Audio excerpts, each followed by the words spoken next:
Bonsoir à tous. Je vous salue au nom de notre Seigneur et Sauveur Jésus-Christ. Je vous salue ce soir parce que je suis heureux et content d'être encore une fois parmi vous. Car j'ai la joie et le privilège de pouvoir vous apporter un nouveau message. Un message de la révélation de la part de notre Seigneur et Sauveur Jésus-Christ. Ce soir, ce que je veux vous parler un petit peu, c'est le vrai évangile, celui que Paul et Pierre ont reçu par l'Esprit Saint. Et eux, ils nous les ont laissés écrits pour nous dans les épîtres. Pour cela, ce soir, je voudrais vous parler un petit peu de ce que Dieu a révélé à Paul.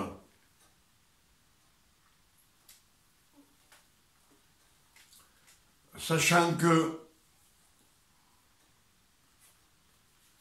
même dans l'Ancien Testament, on a beaucoup de révélations qui nous disent de venir par la foi.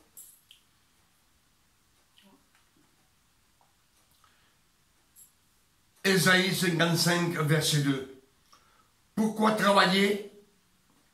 Pourquoi travaillez-vous? Pour ceux qui ne rassasient pas. Pourquoi vous travaillez? Pour ceux qui ne rassasient pas. On travaille pour rien, comme on dit. C'est ce que disent les Écritures. Ésaïe 55, verset 2. Ésaïe 44, verset 22.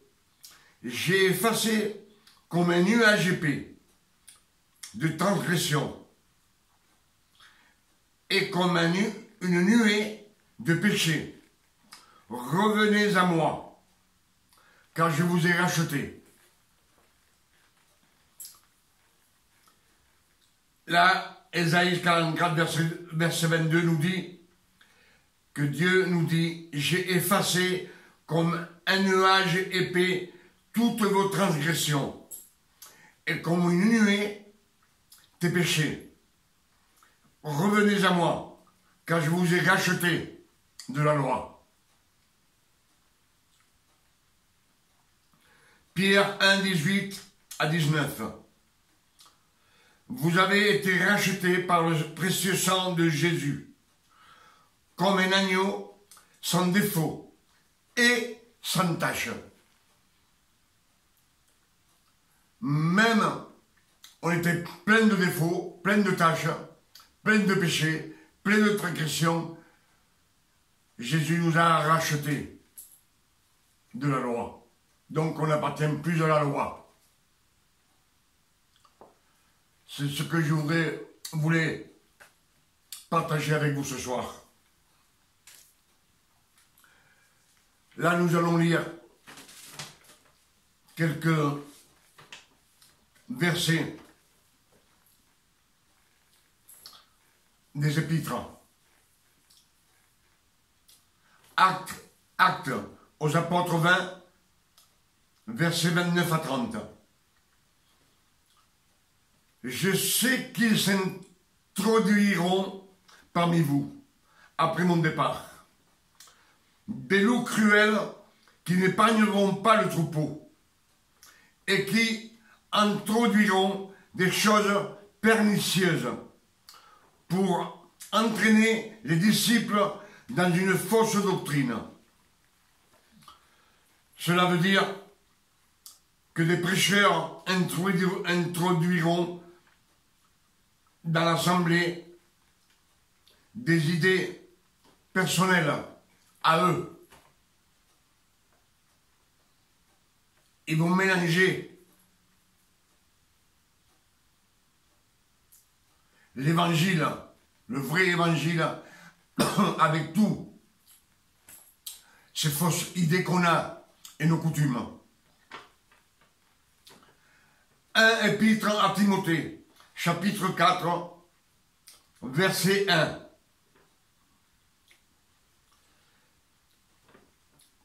Mais l'Esprit dit expressément que dans les derniers temps, quelques-uns abandonneront la foi pour s'attacher à des esprits séducteurs et à des doctrines de démons. Cela veut dire qu'ils enseigneront des doctrines religieuses de la loi de Moïse, revenir à la loi de Moïse, ce qu'on ne doit pas faire.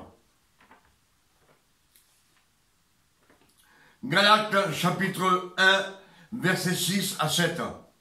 Je m'étonne que vous vous détourniez si promptement de celui qui vous a appelé par la grâce de Christ, pour passer à un autre évangile. Non pas qu'il est un autre évangile, mais il y a des gens qui veulent renverser l'évangile de Christ.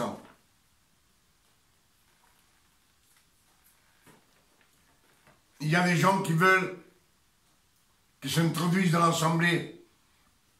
Ils veulent mettre leurs idées à eux, les idées personnelles, leurs coutumes, des choses religieuses, des efforts, comme on fait jusqu'à maintenant.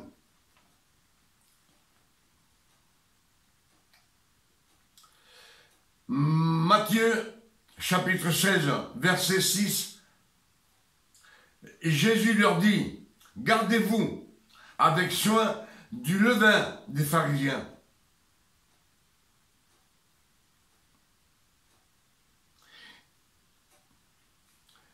Jésus leur dit, gardez-vous avec soin du levain des pharisiens et des sadduciens. Un peu de levain dans la pâte et tout est fichu. C'est ce que ça veut dire. De nos coutumes, de nos religions, des choses religieuses, de nos efforts. Tout ce qui nous oblige à faire des efforts. C'est ce que dit Matthieu, chapitre 16, verset 6. Romains 3, verset 30. Puisqu'il y a un seul Dieu qui justifie par la foi, les circoncis et par la foi les incirconcis.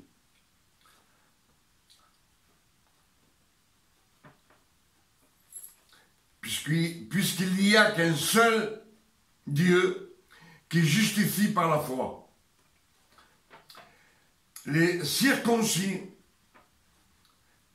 et par la foi les incirconcis, les uns comme les autres.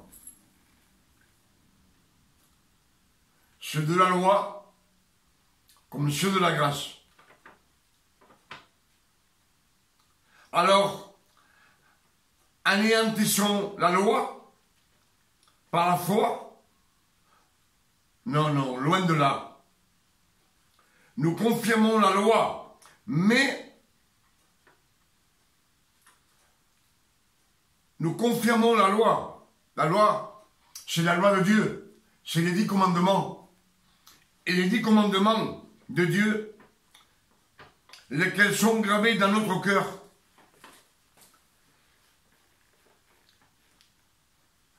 Ces commandements, il faut qu'on les garde. Ces commandements, ce sont des commandements.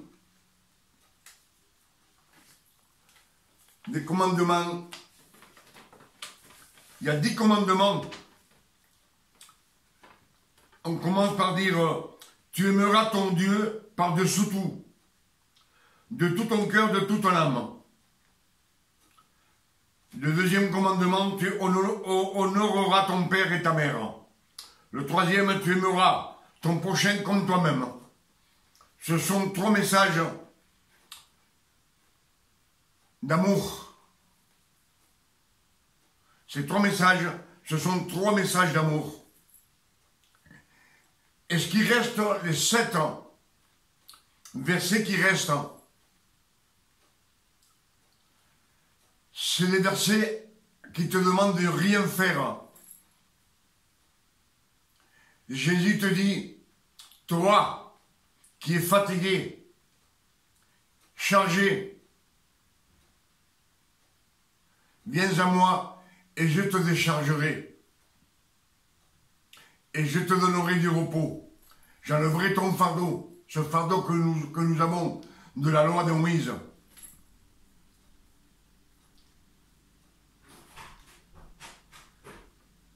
Et c'est cette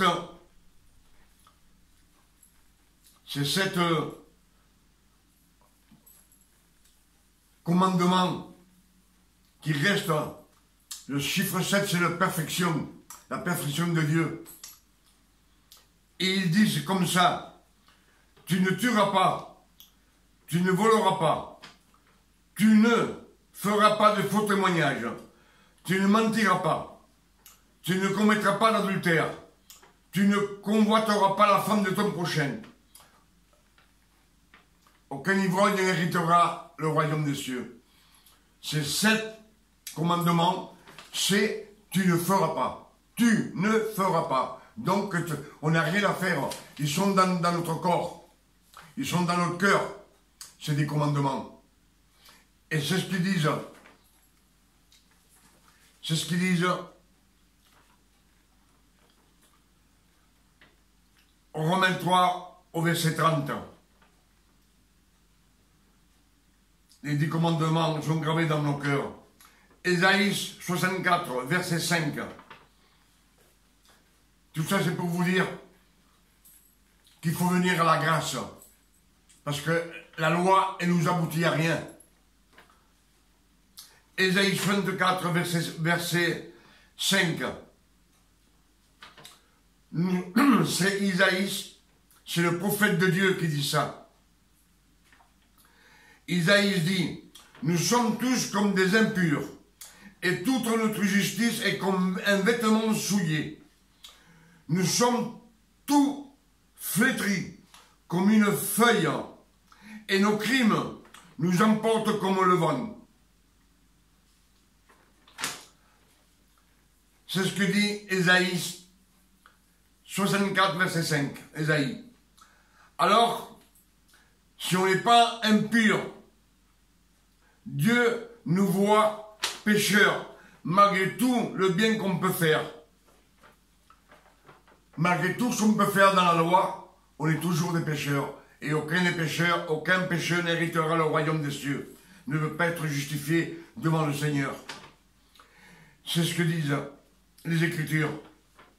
Marc 11, versets 12 à 14. Jésus s'approcha d'un figuier qui avait des feuilles, mais qui n'avait pas de fruits. Jésus dit que jamais personne ne mange de ton fruit. Et le lendemain, le figuier avait séché jusqu'aux racines. On sait bien que le figuier représente le peuple d'Israël. Et quand Jésus est venu sur ce peuple, il n'a trouvé aucun fruit, aucun bienfait.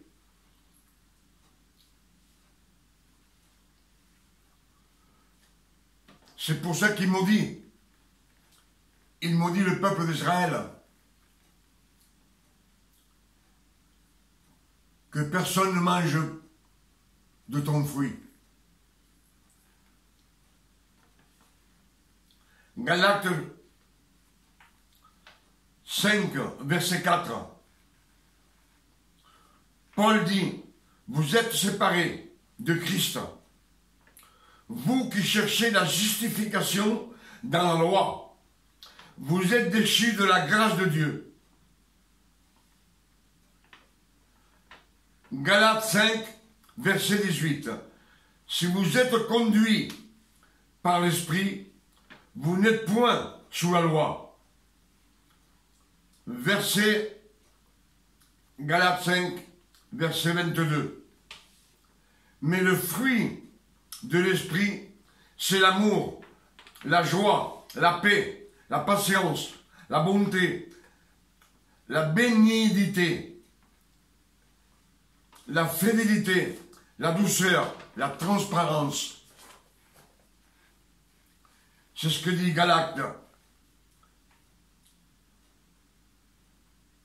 5, verset 4, Galates 5, verset 18, Galates 5, verset 22.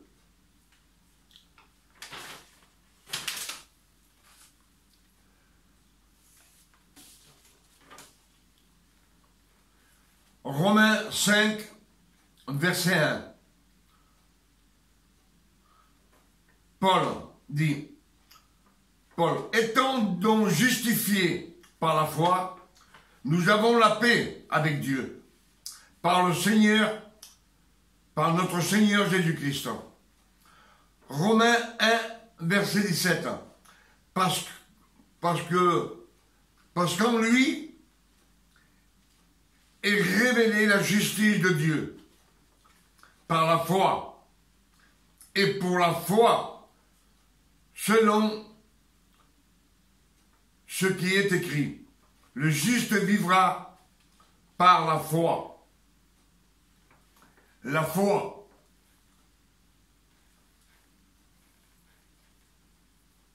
Ce que je suis en train de partager avec vous, ce sont tous les épîtres de la grâce, du vrai évangile. Et il dit, selon ce qu'il est écrit, le juste vivra par la foi. Par la foi, c'est pas par les efforts, ni par nos gentillesses. On peut faire ce qu'on veut. Il faut vivre que par la foi,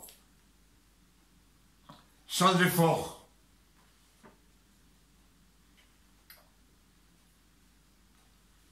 Galates, chapitre 2, verset 16.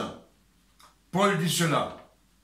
Néanmoins, sachant que ce n'est pas par les œuvres de la loi que l'homme est justifié, mais par la foi en Jésus-Christ.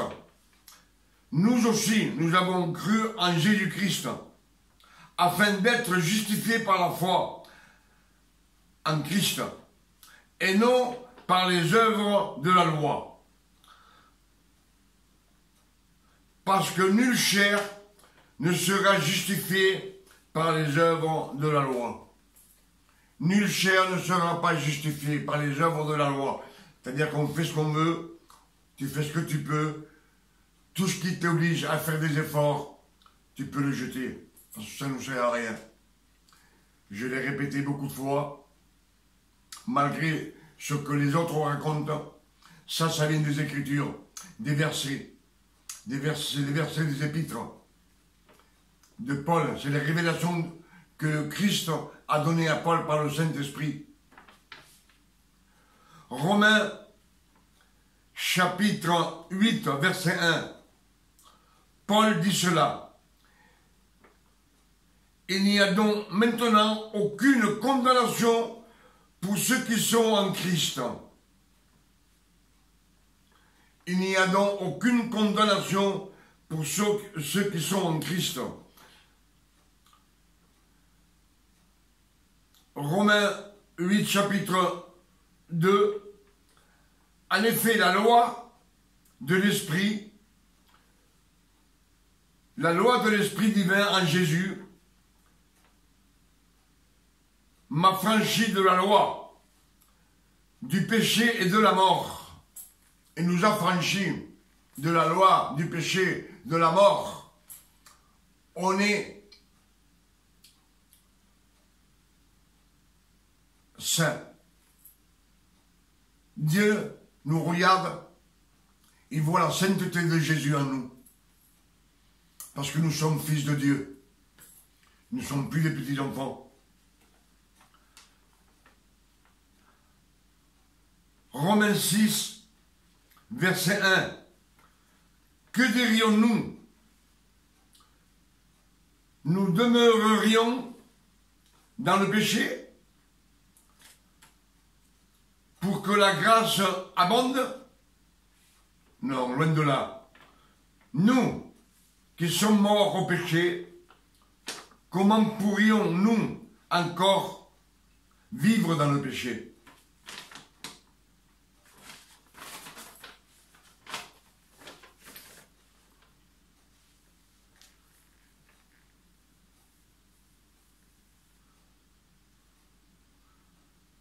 2 Corinthiens chapitre 5, verset 21.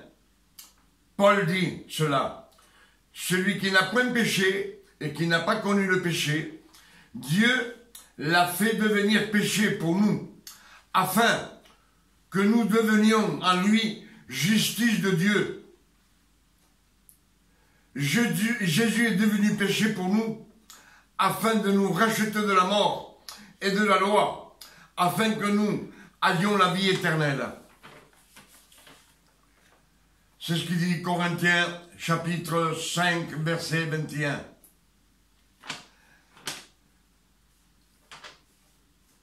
Dans les psaumes 24 verset 7, ils disent comme ça. Non. Dans les psaumes 24 verset 2 à 3. Qui pourra monter à la montagne de l'Éternel? Qui s'élèvera jusqu'à son saint lieu?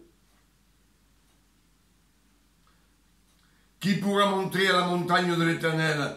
Et qui s'élèvera jusqu'à son saint lieu?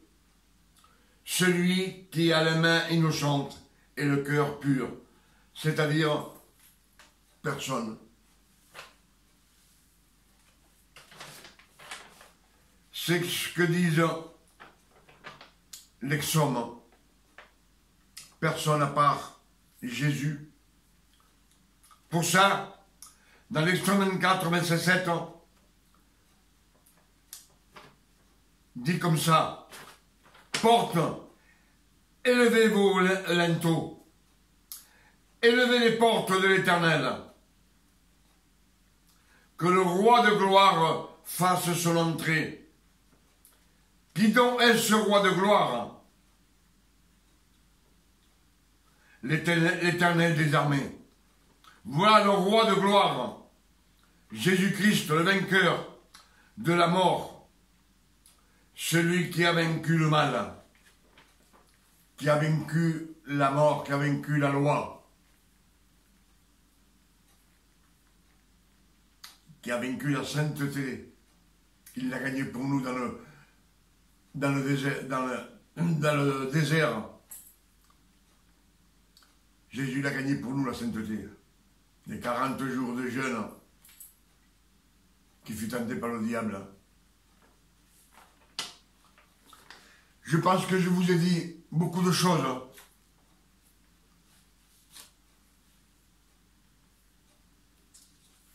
Ce que je vous ai prêché, ce que j'ai partagé avec vous ce soir, tout ce que l'on vient de lire, tous les versets, ce sont les paroles de Dieu. Et il nous dit qu'il nous a rachetés de la loi et qu'on vienne à lui en jetant la loi, en jetant tout ce qui est religieux, tous les rituels, tous les efforts, tous nos coutumes, tout ce que nous demande de faire des efforts.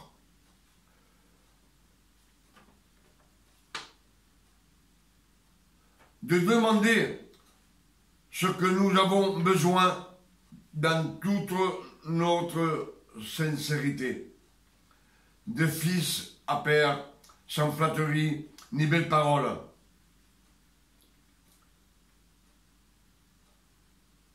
Tout ce qui nous oblige à faire quelque chose,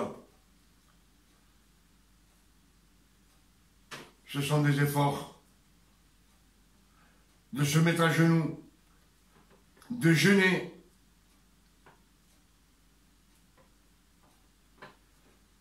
et notre Père nous aime d'un amour immense, un amour incomparable, et nous sommes ses fils. Quand on rend grâce pour tout ce qu'il nous donne, pour tout ce qu'on a, pour nos enfants, pour notre famille. Et ce que je vous dis toujours, si on pêche, confessez vos péchés. Et dire, Père, je reconnais que j'ai péché, j'ai menti, ou j'ai fait ci, ou j'ai fait l'autre. Mais rendez grâce pour tout ce qu'il a fait pour vous sur la croix. Et demandez au nom de Jésus qu'il vous garde jour présent chaque jour de vos matins. Qu'il vous garde tous les jours de bon matin, qu'il vous garde.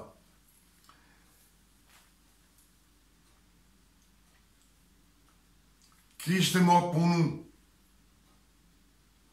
Les Écritures le disent. Mais malgré ça, on a toujours tendance à vouloir faire quelque chose pour Dieu. On veut chercher notre gloire. Et la gloire, Dieu n'en veut pas de ta gloire. Lui, il est venu pour te servir. Pas pour que nous le servions, mais pour nous servir. C'est pour ça que lui nous donne tout. Il nous garde. Il nous mène par la main. Il nous bénit. Il nous protège.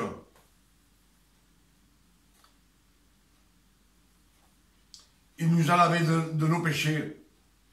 Il a payé pour nos iniquités. Il a payé pour la malédiction que nous avions sur nous. Il a payé tous nos dettes avec son précieux sang. Je pense que je vous ai dit beaucoup de choses. Beaucoup de révélations. Ce sont les Écritures, les Épîtres. Je vous dis bonsoir et que ça puisse vous ouvrir l'intelligence, la manière de discerner la parole, de la comprendre. Moi, ce que je partage avec vous, c'est partagé sur YouTube et c'est dans le monde entier que ces vidéos, ces messages, on les voit dans le monde entier et j'espère de tout cœur qu'il y ait des centaines qui viennent à la grâce de notre Seigneur Jésus-Christ. Sur ce, je vous dis bonsoir, que Dieu vous garde et qu'il vous donne une bonne nuit de repos, parce qu'il est déjà minuit et quart. À bientôt.